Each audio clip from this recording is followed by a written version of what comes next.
Hello, hello, Leo Collective. Ako po ito, si James from James Tarot PH.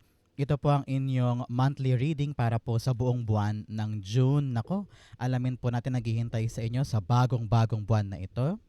But first, mga Leo, ihanda mo na ay yung isang tanong para sa ating isang tanong, isang sagot. Kung meron po kayong pangmalakasang one question, hawakan nyo po yan sa dulo po. Sasagutin natin yan using these cards. Okay? Let's begin. Holy Spirit, Spirit Guides, bigay po natin kay Leo ang mensaheng dapat nilang malaman today. Inhale and exhale your cards for the month. Nice. Congratulations in advance. Ooh, beautiful. Siya nga pala mga mahal kong Leo, maraming salamat po ha sa lahat po ng mga hindi nag-i-skip ng ads, nagla-like, nagko-comment. Nako, malaking tulong po yan sa akin every time po na meron tayong libreng reading para sa inyo. Welcome rin po sa ating mga new subscribers. Hello, hello po. Thank you rin po for sharing our videos para marami pang Leo ang makapanood. So thank you for liking, commenting, and not skipping the ads. Salamat po. So, in the background of your reading, meron kang The Emperor card. Nice. This month, Leo, tinatawag ka na yung spirit guides na maging matapang na umaksyon. Kasi nitong mga nakaraang buwan, nakaraang linggo, para bagang nag-contemplate ka pa o yung pinag-iisipan mo pa kung gagalaw na ba ako, sasabihin ko na ba, aaksyonan ko na ba to, pupuntahan ko na ba. Ngayon, darating yung lakas ng loob para asikasuhin, simulan, at saka gawin na talaga yung dapat mong gawin. Tinatawag ka rin ngayon, Leo, ng yung spirit guides na maging mapagkumbaba. Hindi lahat ng idea mo, ay hindi lahat ng plano mo ay absolute o talagang dapat matupad or walang pwedeng bumali, parang ganyan. Kailangan matuto ka rin mag-adjust, matuto kang makinig, matuto kang maging humble enough to tell people na ay oo nga tama ka, sige baguhin ko. Ay oo nga, mali nga yung ginawa ko, sige ayusin ko na lang. So, katapangan din, Leo, yung pagtanggap ng kamalian, pagtanggap ng dapat baguhin, 'di ba? Katapangan din 'yun eh. So, panahon to para mas mag-improve, mas maging wais at mas maging disiplinado para sa mga bagay na gusto mong gawin. Congratulations, okay? Especially in your core energy, meron kang the Three of Pentacles. Sabi dito, ito yung buwan, Leo, na makikipagtulungan ka sa ibang tao. Kaya sabi ko nga sa iyo kanina, maging humble enough na makipag-usap ng maayos, maging humble enough ka din para makinig, umunawa, makisama, makibagay, makipagtulungan.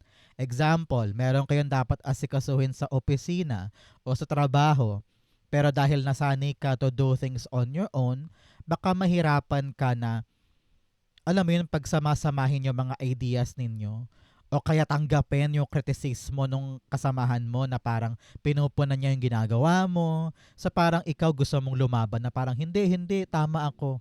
Pero payo dito, makisama ka, makinig ka. Baka naman yung puna sa'yo may basihan. Baka naman yung kanyang sinasabi ay merong katuturan, di ba? So always be open for other people's help, for other people's idea, for other people's na assistance. Sabi ko nga, your idea and your plan might not be absolute. Kailangan mo ng ibang tao para mapolish, para mapaganda, mapabilis, at maging effective na effective itong balak mong gawin. Huwag kang mag-alala, nakita ko dito, these people will listen to you. Tutulungan ka nila para iangat yung plano mo or talagang puliduhin pa yung balak mo nang sa ganon magbunga siya ng maganda. Okay? Very important yan para sa'yo. Three of Pentacles, the Six of Pentacles. Sabi dito, reconcile, reconcile, reconcile. Hindi pwedeng ako lang tama o sila lang ang tama. Always meet in the middle. Kailangan meron kayong ugnayan, pakikipag kapwa-tao. Kung nakinig siya kanina, turn naman niya ngayon para makinig ka, di ba? So parang ganun to, bigayan kayo eh. Walang puwang yung pataasan ng ihi or pataasan ng pride, 'di ba? Nakita ko dito, Leo, dahil sa tulong nila, talaga sa collaboration na ito, makakalagpas ka doon sa isang challenge na ginagawa mo ngayon. This is your sign. You're gonna be able to get past the obstacle, surviving the problem, dahil sa tulong ng ibang taong ito. Kaya buksan mo na ang sarili mo ngayon. Help is coming. Collaboration will make the product talaga namang successful. Okay? So, mga Leo, ano ba yung mga ine-expect mo at gusto mong mangyari this June? Sabi mo, God, please, ibigay mo sa akin to this June. Comment down below, i-manifest natin yan. Be specific nang sa ganon talagang matupad. Okay? In the area of what you need to focus on, meron po kayong the Ten of Swords. Sabi dito, mag-focus ka doon sa pag-asa. No? Hindi porket natalo ka or nag-fail ka or nawala sa yung isang bagay, ay talaga namang nakalugmok ka na lang dyan. Tatanggapin mo na lang na nangyari yon. Sabi dito, palagi mong piliin na bumangon. Masama pakiramdam mo, umiiyak ka pa, malungkot ka pa, babangon pa rin tayo kada araw. Patuloy na iikot ang mundo, patuloy na sisibol ang araw every single day, kaya wag na wag kang papahuli. Sabi dito, gamitin mo lahat ng pain, lahat ng mga pinagdaanan mo in your advantage. Dahil yung mga lesson doon, yun ang ano mo marka mo Yun ang green flag sa red flag mo Para sa pagbangon mo ngayon, alam mo na kung ano yung gagawin mo. Hindi mo natutularan pa yung nangyari dati. Be brave. Be strong. Kaya mong ibangon ang sarili mo. Makakabawi ka pa. This June is your chance para makabawi. Okay? Ten of Swords, you have the Star card. Yes, ang pag-asa dapat buhay, no? Ang pananalig sa Diyos dapat buhay. Ang pananalig mo sa iyong sarili dapat buhay. Hindi ka dapat magsasabi na ayoko na, talo na ako, ending na to, uwi na ako, quit na ako. No. Do not tell yourself that. Kasi kapag nag-quit ka, doon ka talaga tunay na talo. Pero hanggat hindi ka bumibitaw, panalo ka pa din. Especially here, kung nanggaling ka man sa mahirap, pagkalugmok, maaaring nagkasakit ka or nahirapan ka sa pera or nahirapan ka sa career mo, may chance pa, gaganda na. Meron ka pang pagkakataon na maaari mong sungkitin para bumuti yung sitwasyon mo. Kaya wag na wag tutuldukan yung sariling mga pangarap dahil may chance pa. Kung nalugmok ka man ngayon, nako, ending na yan. 10 na to 10 is all about ending, completion, closing, ganyan. So, merong papasok na bagong pag-asa para sa'yo, kaya kapit ka lang dyan. Okay? So, Leo, ano ba yung mga lucky number mo na inaalagaan mo this time? Meron ka bang mga number dyan na i-comment mo sa baba para ma-activate sa'yo yung good news at pagpasok ng pangarap mo this time? Something new is arriving, a new reason of hope, faith, and tagumpay. Comment down below, it will happen to you. In the area of what you need, meron po kayong the Ace of Wands. Ang kailangan mo ngayon, Leo, ay mga makabagong diskarte or mga makabagong paraan. Sabi dito, kung ano man yung ginagawa mo sa past 2 months or past year, at na-realize mo na parang, teka, hindi ata gumagana. Teka, parang outdated na ata ito. So, panahon na para magbago ng diskarte. Panahon na para mag-try. Subukan mo lang. Kahit hindi ka sigurado, makikita mo na kung ano yung applicable, kung ano yung gagana, at kung ano yung magsasalba sa'yo to a new chapter. No? For some of you, nakita ko talaga na kung balak mo daw mag-apply, try mo lang, subukan mo. Example, medyo hindi maganda nitong mga nakaraang linggo yung takbo ng negosyo. Why not gumawa ka ng bagong gimmick sa negosyo mo? Mga online pakulo, mga mag-viral na mga videos sa pwede mong simulan para gumanda o sumigla yung negosyo mo. No? Meron kang maiisip na bagong-bagong idea, try mo lang. Parang ganyan. Because it will lead you sa new chapter ng ginagawa mo ngayon. Okay? Nakikita ko rin new home, new job, new territory. Congratulations. Ace of Wands, the Nine of Swords. Meron kang 9, 9, and 9 here. Tatlong 9. Sinasabihan ka ngayon, Leo, na i-release.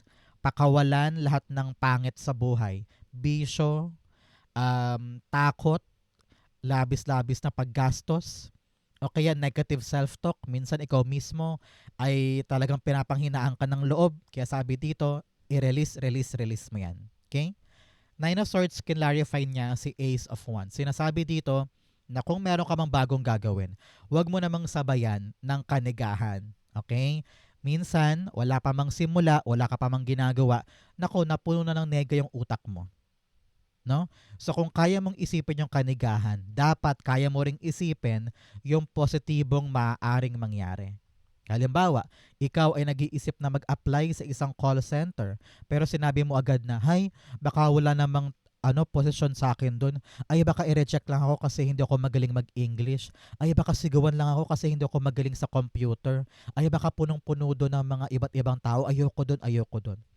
Iniisip mo agad yung nega, imbes na isipin na, "Hay, kahit hindi ako magaling sa English, kaya ko yun. Baka mabait naman yung HR. Ay baka konti lang yung mga tao doon, baka meron talagang posisyon para sa akin.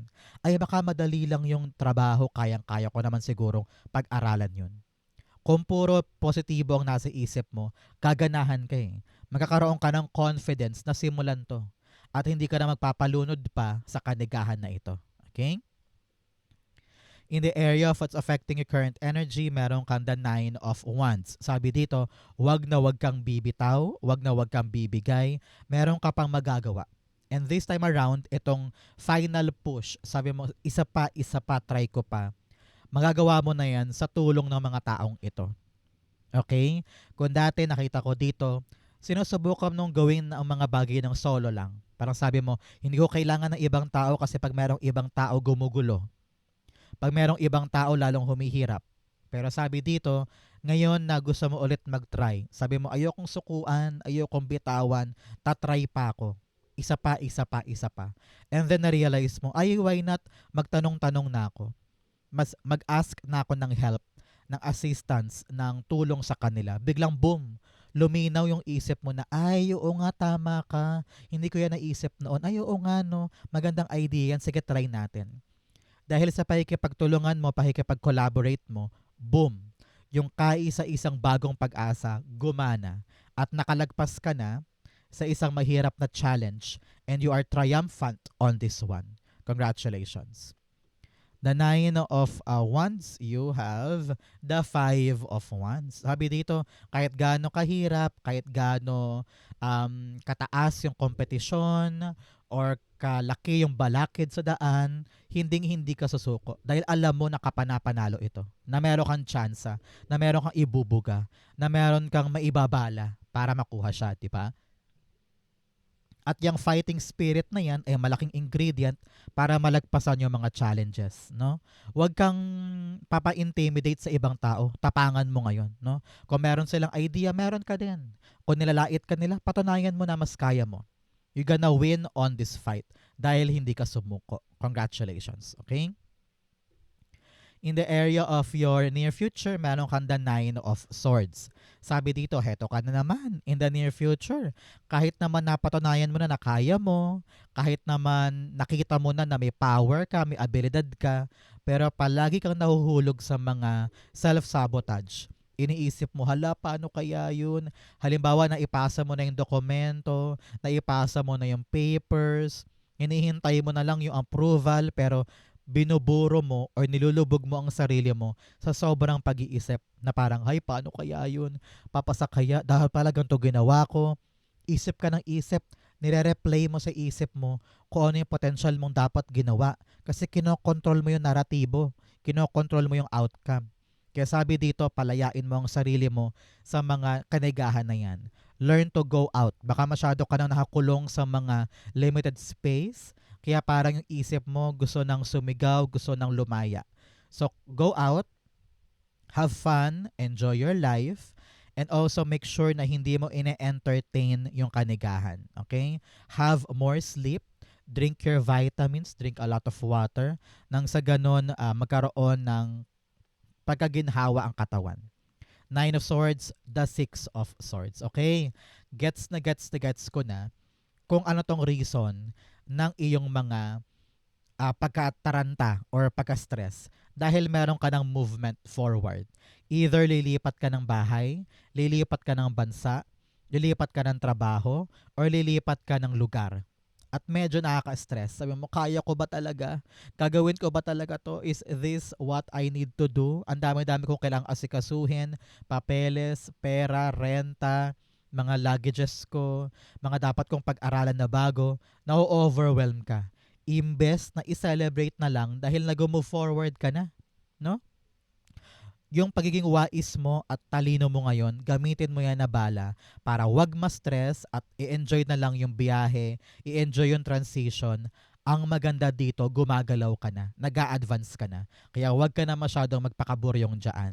Okay? Maganda to.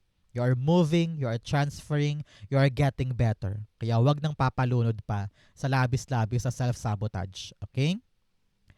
In your challenge, meron kang the King of Wands. Sabi dito, para bagang ayaw mong tumanggap ng kritisismo.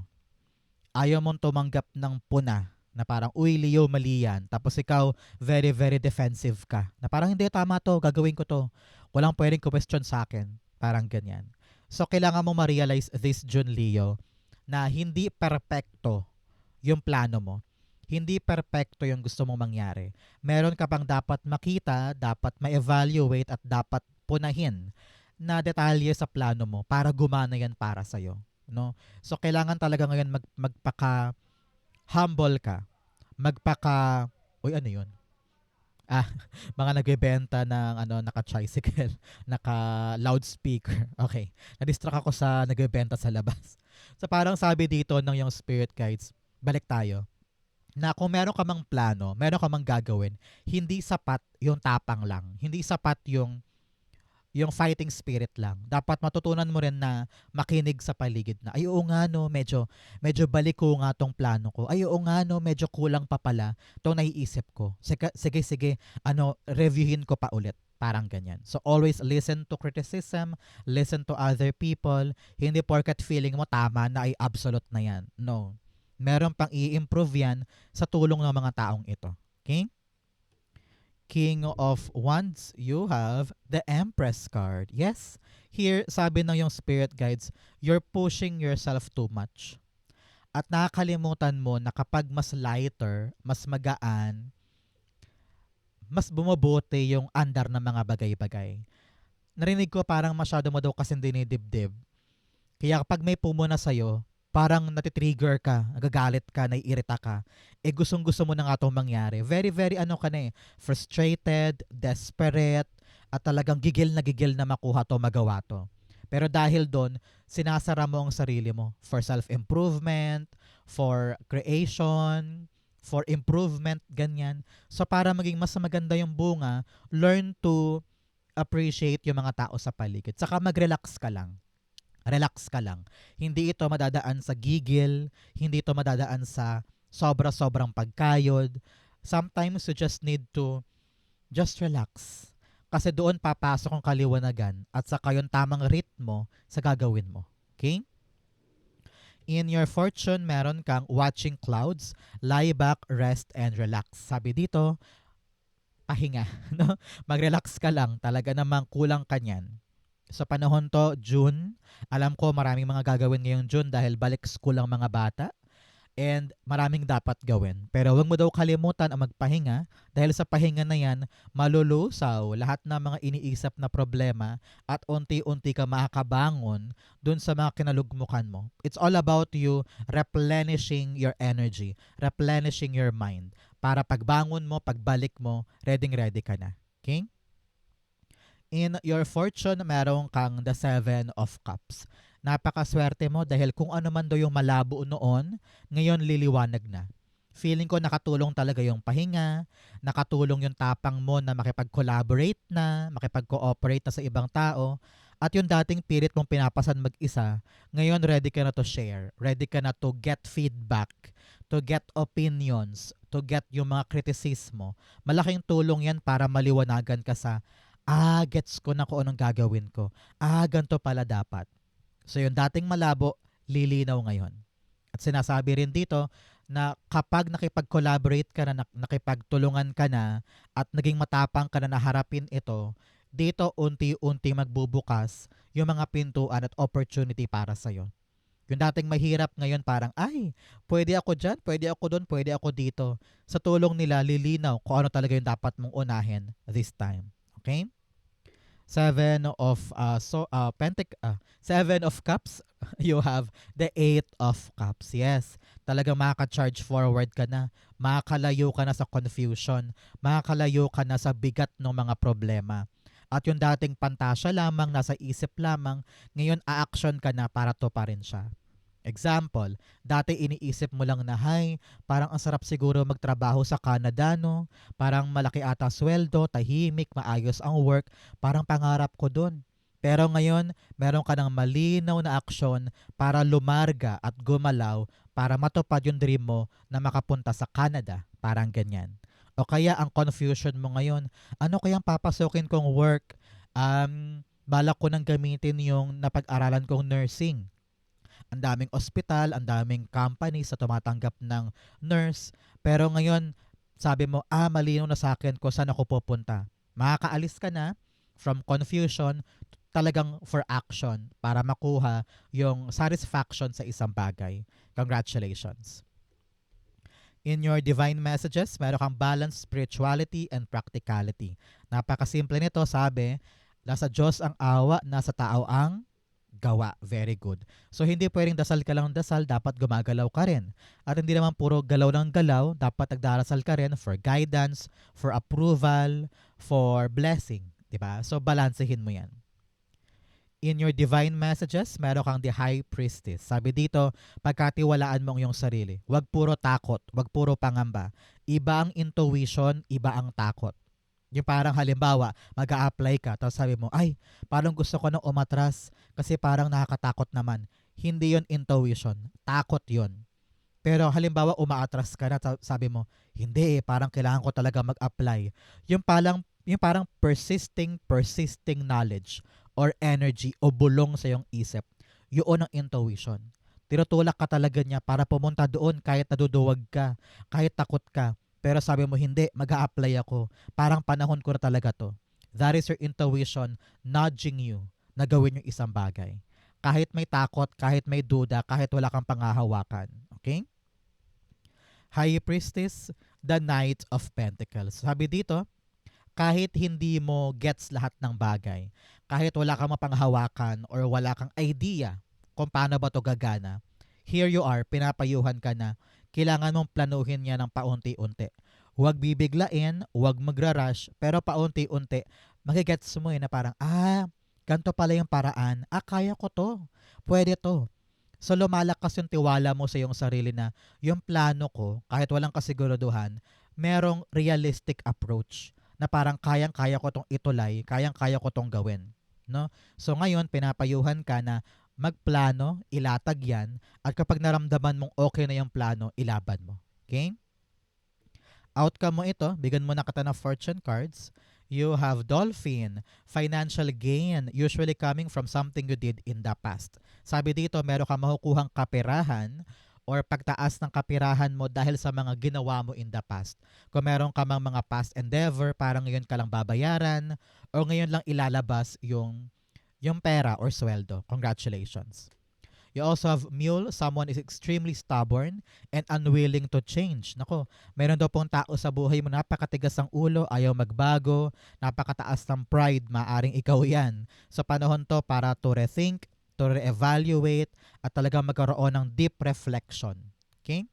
You have Lion, time to act. Panahon na daw para kumilos, magplano, gumalaw para sa mga bagay na gusto mong toparin sa life mo. You also have Dark Woman, babae daw po na morena or maitim or itim ang buhok. Baka nasa paligid mo lang yan. May concern daw sa kanya, kausapin mo. Ang outcome ni Leo para sa kanyang June 2026, patulay ng July, meron kang the Knight of Swords. Yes, bibilis na yung andar ng isang bagay pagdating sa buhay mo sa dulo ng June. Narinig ko dito may darating na magandang balita or magandang opportunity na hindi mo na pag-iisipan pa. Sa pagdating ng July, meron kang raratratin na isang pagkakataon at tatapangan mo ang sarili mo ngayon. Sabi mo, okay na yan, sige, kunin ko na. O kaya, okay, sige, gagawin ko po. O kaya, okay, sige, biyahe ako dyan. Parang ganyan. So, there's no time for you to think. Parang you're thinking by your feet eh. Parang kung ano yung naisip mo by that time, gagawin mo siya. Kasi alam mong ayaw mong sayangin yung chance. So napaka action oriented ng July mo dahil meron kang mabilis na gagawin at sabi mo, kukunin ko to, hindi ko sasayangin, time ko na to. Parang ganyan. Knight of Swords, the Death card. Ooh, yes, you are changing your life for the better. Meron ka talagang pagbabagong gagawin at napakabilis nito. You are transforming to a better Leo. Parang sabi dito, handa kang tapusin yung isang bagay at habulin agad yung isang bago. Parang ganyan, no? Nakita ko rin dito, sabi ng yung spirit guides na kapag nag-present yung idea, kapag nag-present yung blessing, do it. Parang ganon. There's no time to think, there's no time to install, there's no time para pag-isipan, parang ganyan. Ready kang gumalaw. At kung ano man yung pagbabagong kailangan gawin, parang ready kang simulan siya at mag-adjust para lang sa kanya. So congratulations. Okay? End of suffering, end of delay, at simula na ng pagbilis ng mga bagay-bagay. Congratulations. So, Leo, dumako na tayo sa yung isang tanong, isang sagot. Close your eyes and concentrate on this one question. Inhale and exhale the answer to your question. You have Chariot card, the Three of Swords, and the Judgment card. At the bottom, meron po kayong the Magician card. Beautiful. Sabi dito ng yung spirit guides, magagawa mo, kaya mo, panahon na to act, panahon na to begin. If you could just believe in yourself, kayang-kaya mo solusyonan yung question mo. Here, sabi dito, alam niya na marami kang heartbreak from the past. Marami kang kalugmukan, sakit, pain, suffering dyan. Pero sabi dito, itaas mo kay God. Sabi mo, God, gagawin ko na, ikaw bahala. Tulungan mo ko, i-direct mo ko, protektahan mo ko, pero I'm lifting everything up to you. Susundin ko lang yung tawag mo sa akin. Kung ito yung nagbubukas para sa akin, I will commit to this. I will follow you. I will answer the call. Kaya kahit takot ka pa, kahit parang medyo may alinlangan ka pa dahil sa mga past na nangyari sa'yo, lalarga ka.